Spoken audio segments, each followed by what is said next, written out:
नौकरियां सब बराबर हो गए तो किस काम की? कोई काम करेगा? बोलो, कुछ काम होगा उसका? नहीं होगा ना।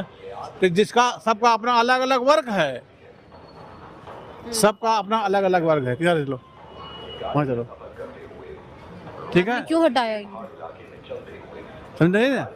अब सबका अलग अलग काम है, सबका अलग अलग जरूरत है, सबकी आवश्यकता अलग है। उपदास ने क्या लिखा हुआ है?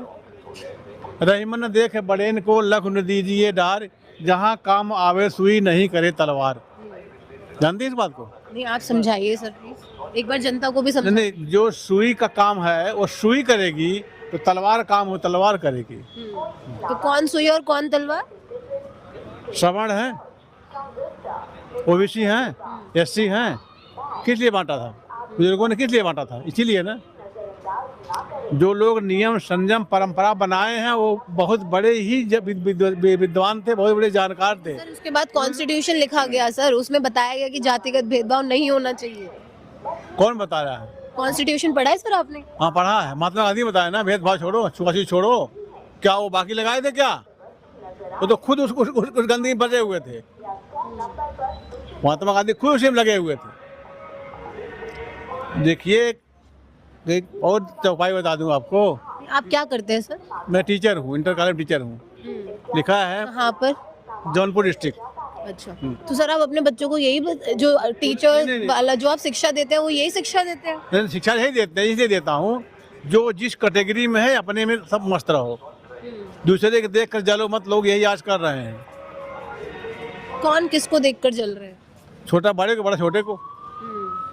तो ये छोटे बड़े में बांटने का काम एक टीचर का तो नहीं होना चाहिए ना सर? क्यों नहीं होना चाहिए भाई?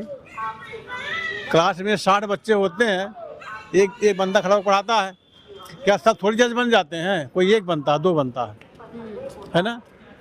10 बच्चे आगे जो बैठे हैं वो पढ़ रहे हैं, उनका ध्यान वह है जो दो बेंच के बाद बैठे हुए हैं अपने में मस्ती में मस्त हैं।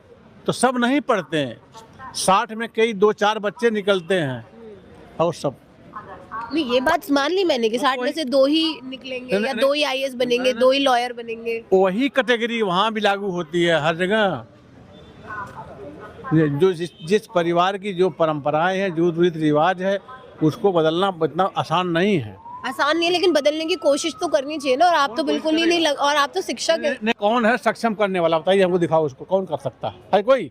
गवर्नमेंट। और इस पे रेगुलेशन, जैसे अभी यूजीसी का गाइडलाइंस आया, उसके बाद का बताया गया कि 118% यूनिवर्सिटी। आप बताइए, अगर आपकी बच्ची यूनिवर्सिटी जा रही है और डिस्क्रिमिनेशन फेस करे, कैसा लगेगा? निकल रहा हूँ, आते हैं। आप